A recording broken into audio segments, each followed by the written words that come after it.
شکر گزار ہوں ہمارے چیئرمین جناب کامران خان صاحب ہمارے ساتھ موجود ہیں ذرا تجزیاتی حوالے سے ہمیں ایڈ کرنے کے لیے اور کچھ خبروں کے حوالے سے ایڈ کرنے کے لیے. کامران صاحب السلام علیکم.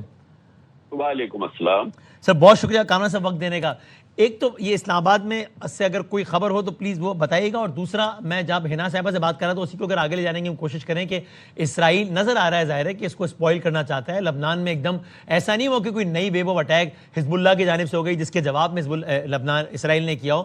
بلکہ ایسا کچھ بھی نہیں ہوا, لیکن انہوں نے اپنے تمام تر بربریت کو ایک اگلے مرحلے پر لے گئے اس کے بعد. لیکن اس کے بعد جو امریکن سائٹ سے بیانات آئے ہیں,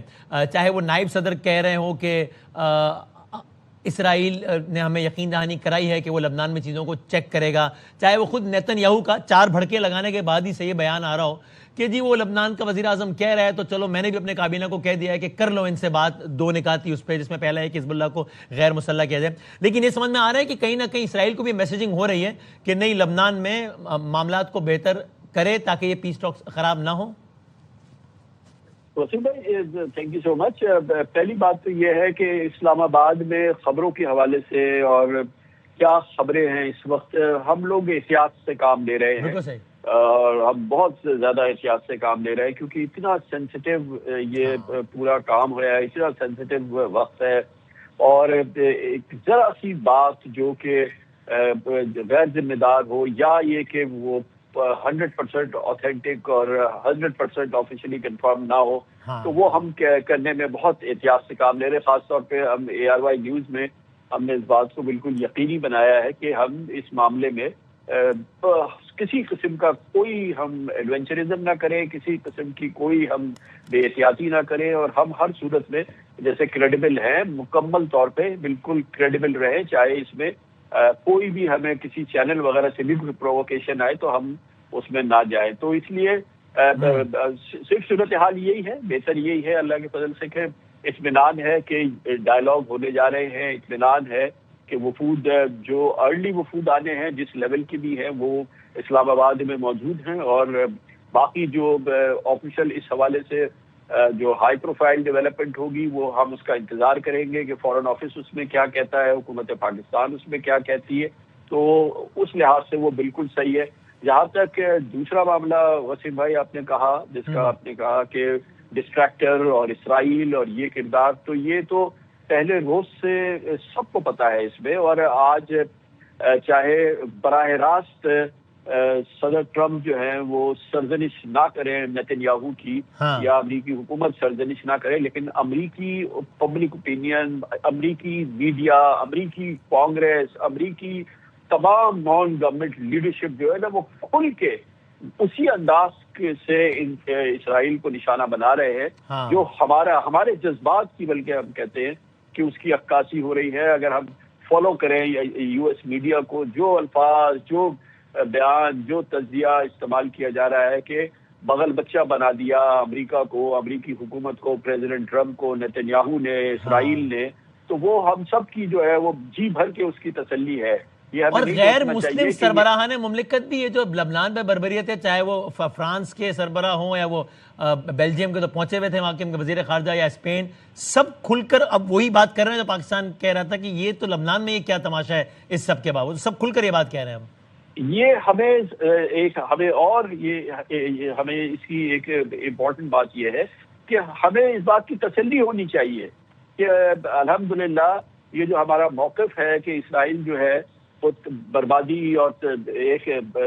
بربریت اور ایک بالکل وحشیانہ انداز کا عمل ہے جو اس وقت وہ کر رہا ہے لبنان میں, اور ظاہر ہے کہ اس سے پہلے جو اس نے پورے مشرق وسطیٰ میں کیا ہے. تو یہ ہمیں کم از کم یہ ضرور اطمینان ہونا چاہیے کہ یہ پوری دنیا ہماری آواز سے آواز ملا رہی ہے. آج آپ نے یورپ کے بڑے لیڈرز کی تمام بات کی, اٹالین پرائم منسٹر یہ بات کر رہی ہیں, UK کا پورا میڈیا یہ بات کر رہا ہے, UK کی حکومت مور اور لیس یہی اسی قسم کی بات کر رہی ہے. تو میں یہ بات اس لیے کہہ رہا ہوں کہ ہمیں 4 قدم آگے بڑھ کے اسرائیل پہ کے حوالے سے جو باتیں کرنی ہے, کیونکہ ہماری پوزیشن تھوڑی سی یہ ہے کہ ہم اس وقت میڈیٹر ہیں, ہم جو ہے وہ صلح کرانے کے لیے بیٹھے ہیں, اور ظاہر ہے کہ اسرائیل اس صلح کے اندر ایک پیس ٹاکس کا باہر آنے کے امپورٹنٹ پلیئر ہے. تو اب تو ہمیں بہت احتیاط سے ہمیں کام لینا چاہیے. میرا مطلب یہ کہ سرکاری طور پہ تو ہمارے یہاں احتیاط سے برتنے کا اہتمام ہے. آپ نے دیکھا خواجہ آصف صاحب نے اپنی ٹویٹ بھی اسی لیے ڈیلیٹ کر دی. لیکن یہ کہ یہ ہمیں جو ہے وہ یہ بڑا اطمینان ہونا چاہیے کہ جو پاکستان کا موقف ہے یہ اللہ کے فضل سے عالمی موقف ہے. آج پاکستان دنیا کی آواز بنا ہے. آج پاکستان کی لیڈرشپ جو ہے اس نے زبان دی ہے پوری دنیا کی, اور پوری دنیا کی جو خواہش ہے پاکستان اس پر عمل کرا رہا ہے. اسی لیے تو پاکستان کا آج گلوبل ایسٹیمیٹ جو ہے وہ اس لیول کا ہو گیا جو شاید کسی اور ملک کا نہیں ہے, الحمدللہ. اور اس میں ظاہر ہے ہم پاکستانیوں کی دعائیں بھی شامل ہیں. آج جمعۃ المبارک ہے. آئی ایم شیور کہ آج پورا پاکستان جو تھا وہ دعا مانگ رہا تھا کہ اللہ تعالیٰ جو ہے وہ پاکستان کی سرزمین سے اور پاکستان کے اسلام آباد سے, اسلام آباد ہے نا ہمارا دارالحکومت, وہاں سے پوری دنیا کو امن کی جو ہے خبر ملے. اور اللہ کے فضل سے ایسا نہیں ہے کہ یہ کوئی ایک بہت بڑا کوئی خواب ہے کہ ایسا ہو جائے گا. یہ اس میں ہمیں عملی صورتحال بھی اللہ کے فضل سے نظر آ رہی ہے, جو ڈیولپمنٹس ہو رہی ہے. اب آپ دیکھیں کہ جو پریزیڈنٹ ٹرمپ ہیں جو کہ اس معاملے کے سب سے شاید امپورٹنٹ فریق ہے, وہ کتنی بار ان کو کتنی اس بات کی امید ہے کہ یہ امن ہوگا, پیس ڈیل ہوگی. اب وہ جنگ اور تہذیب کو ختم کرنے کی یا ایران کو ملبہ بنانے کی یا ایران کو تہس نہس کرنے کی بات نہیں کر رہے, وہ اب امن کی بات کر رہے ہیں. وہ اس لیے نہیں کر رہے کہ وہ نہیں کر پائیں گے. یہ ان کو پتہ چل گیا ہے کہ وہ ایران کو یا اس طرح سے کوئی وہ نقصان نہیں پہنچا سکتے. اب امن ان کی سب سے پہلی ضرورت ہے, اور ان کی اولین ضرورت ہے اور فوری ضرورت ہے. ان کی مطلب ذاتی طور پہ ان کی سیاسی پوزیشن کے لیے امریکہ کے صدر کی حیثیت سے اور پھر امریکہ کی حیثیت سے یہ اس وقت اولین ضرورت امن کی جو ہے وہ بے شک جو ہے وہ امریکہ کی ہے, اور پھر اس کے بعد بے شک ایران کی بہت بڑی ضرورت ہے. ایران کو بھی جو ہے جو اس نے حاصل کیا اس جنگ میں, جس ولولے سے, جس قوت سے اس نے اس پورے دور میں 6 ہفتے سے زیادہ وقت میں جو ہے اس پوری صورتحال کا مقابلہ کیا, ان 10 کروڑ ایرانیوں نے, ہمارے بھائیوں نے, بہنوں نے, تو یہ تو وہ ایک عظیم الشان مثال ہے. لیکن بہرحال انہیں بھی امن کی ضرورت ہے. انہیں بھی اب اس بات کی ضرورت ہے کہ وہ اپنی اس پوزیشن کو اب اپنی آئندہ آنے والے سفر کے لیے, آئندہ آنے والے زمانے کے لیے, آئندہ آنے والے عہد کے لیے, ایران کی تعمیر نو کے لیے, ایران کو ایک عظیم الشان قوت بنانے کے لیے بہترین موقع جو ہے وہ پاکستان کی سربراہی میں, پاکستان کی جو ہے میڈیشن کی وجہ سے حاصل ہو رہا ہے. اب اس کو سلپ نہیں ہونے دینا چاہیے. جو آپ کے جو آپ کا اہداف ہے, جو آپ کی ترجیحات ہے, وہ آپ مذاکرات کریں, ڈٹ کے مقابلہ کریں, ڈٹ کے مذاکرات کریں, لیکن بیٹھے ضرور مذاکرات کریں. اور ظاہر ہے کہ یہ ہم دونوں سے زیادہ یہ دنیا کے مانے ہوئے سفارتکار ہیں. عباس عراقچی صاحب کا تو کوئی جواب ہی نہیں ہے. مطلب میں وائس پریزیڈنٹ جان کیری کو سن رہا تھا کسی چینل پہ, تو انہوں نے کہا جی اس سے اچھا سفارتکار اس وقت دنیا میں نہیں ہے. معتدل, بہترین, تجربہ کار, زبردست. اور عباس عراقچی صاحب کو دیکھیں, جن کی اتنی عزت ہے, وہ پاکستان کو کتنا یعنی کہ ویلیو کرتے ہیں, وہ کتنا پاکستان کی لیڈرشپ کو, پرائم منسٹر شہباز شریف کو, فیلڈ مارشل عاصم منیر صاحب کو, اور پھر جو پارلیمنٹ کے اسپیکر ہیں, یہ سب لوگ جو ہے وہ پاکستان کی کتنی عزت کرتے ہیں, جن کی خود اتنی اسٹینڈنگ ہے, خاص طور پہ عباس عراقچی صاحب کا. تو یہ پاکستان, اور انہوں نے اپنے ٹویٹ میں پاکستان زندہ باد کے الفاظ کو حصہ بنایا, اپنے ٹویٹ کا حصہ بنایا. پاکستان یہ ان کے دل کی آواز ہے نا, یہ تو ہم نے نہیں کہا, یہ کوئی اس کی ضرورت بھی نہیں تھی, وہ نہ کہتے تو کیا تھا, یہ تو ضرورت نہیں تھی. لیکن یہ ان کا پیغام ہے, اور یہ ہم پاکستانیوں کے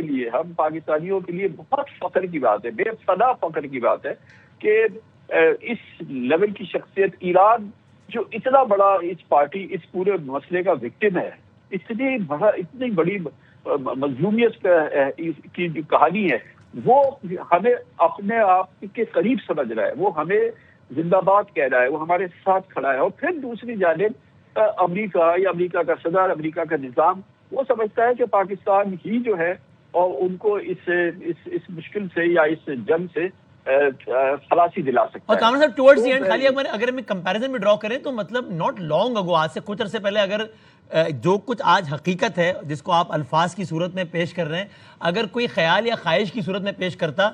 تو ہمیں لگتا ہے کہ no this is too good to be true, اتنا اچھا ہو ہی نہیں سکتا ہے، اور آج یہ ایکچولی حقیقت ہے. سو ایک بڑا زبردست ایک کنٹراسٹ بھی ہے نا کہ کہاں ہمارے پڑوسی سے یہ آوازیں بلند ہوتی تھیں کہ یہ ملک آئسولیٹ ہو گیا ہے، اب یہ مزید آئسولیٹ ہونے جا رہا ہے، اور کہاں آج مرکز اور منبع ہے پاکستان تمام تر سفارتکاری کا. پچھلے کچھ سالوں میں ہم نے کہاں سے کہاں تک کا سفر طے کیا ہے الحمدللہ.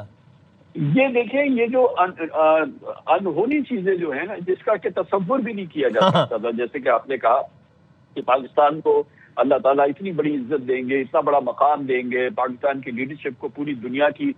جو ہے وہ عزت و تکریم حاصل ہوگی، اور وہ اس عالمی جنگ والی کیفیت میں جو ہے وہ امن کی انشاءاللہ کاوشوں میں سر فہرست ہے، سب سے آگے ہے. اور یہ سب اس دوران جو ہے 6 ہفتوں میں اس قسم کی بہت ساری چیزیں جس کو میں تو کہوں گا کہ خدائی کرشمہ، خدائی معجزے ہم نے دیکھے ہیں. ایک تو یہ ہمارا پاکستان پہ اللہ تعالیٰ کا کرم اور اس کی مہربانی، اور دوسری جانب آپ یہ دیکھیں کہ ایران کس پوزیشن سے داخل ہوا تھا. ارے 26 فروری 27 فروری کو تو آبنائے ہرمز، اسٹریٹ آف ہرمز کھلی ہوئی تھی، نارمل تھی، کوئی مسئلہ نہیں تھا. آج یہ لگ رہا ہے ساری جنگی ہرمز کھلوانے کے لیے تھی جو کہ کھلی ہوئی، نہ دنیا میں کسی کو اس کا احساس تھا. ارے شاید میں تو یہ کہوں گا کہ ایران کو پتہ ہی نہیں تھا کہ بھائی نیوکلیئر وغیرہ کی کسی چیز کی، ہائیڈروجن بم کی ضرورت ہی نہیں ہے، یہ آپ کے پاس آبنائے ہرمز ہے نا. جی مجھے کسی نے کہا ایک ٹویٹ تھی کہ ایران نے اپنا نیوکلیئر تو ٹیسٹ کر لیا ہے اس جنگ میں، جو کہ آبنائے ہرمز ہے، جو کہ کسی بھی نیوکلیئر زیادہ آبنائے ہرمز ہے. اور آپ یہ دیکھیں کہ اس وقت جو ہے یہ پوری دنیا کی یہ کہہ رہے ہیں کہ آبنائے ہرمز کھل دو اور امن ہو گیا. تو اب لوگ گن رہے ہیں کہ اب اگر وہ اس پہ سے ایک یہ دور کی بات ہے کہ نہیں کہ وہ اس پہ کوئی ٹال لیں گے یا کچھ لیں گے، تو اس کا مطلب یہ ہے کہ $40 بلین جو ہے ان کو مہینہ اضافہ ہو جائے گا ان کے ریونیوز میں یا سارا کچھ. لیکن بہرحال یہ باتیں جو ہیں یہ بہرحال ہمارے انداز کی باتیں ہیں، لیکن یہ ایک بہت ہی سیریس اب یہ جب بات چیت کا عمل شروع ہونے جا رہا ہے ہمارے اسلام آباد کے اندر، اور وہاں پر یہ اب چیزوں کی تیاری ساری اپنی جگہ پہ ہو گئی ہے. ہم اس میں مزید کوئی خام خیالی یا کوئی کائٹ فلائنگ کرنے سے اعتراض کر رہے ہیں. خاص طور پہ ایئر وائی نیوز نے بڑی ذمہ داری کا ثبوت دیا ہے ہر لحاظ سے، کیونکہ خبریں بہت ہیں. ابھی وسیم بھائی آپ نے پہلے کہا کہ بتائیے کیا خبریں، تو میں یہ ساری باتیں جتنی دیر میں کی اتنی دیر میں خبریں بھی آپ کو بتا سکتا تھا کہ وہاں یہ ہو رہا ہے، وہ یہ کہہ رہا ہے، وہ یہ کہہ رہا ہے. لیکن یہ ہمیں بہت ذمہ داری سے کام لینا ہے ہم سب کو. اور کیونکہ یہ کوئی ایک پروگرام کی یا ایک اینکر کی یا ایک چینل کی یا پاکستان کی میڈیا کی بات نہیں ہے، یہ پوری دنیا کے امن کے لیے باتیں ہو رہی ہیں. اور یہ ایک ثالث ملک کا میڈیا ہے جو بات کر رہا ہوگا، تو میں ہر اعتبار سے بڑا احتیاط اور وہ سب کچھ. ایبسلیوٹلی ماشاءاللہ. Thank you so very much, بہت شکریہ کامران صاحب، وقت نکالا، بہت بہت شکریہ.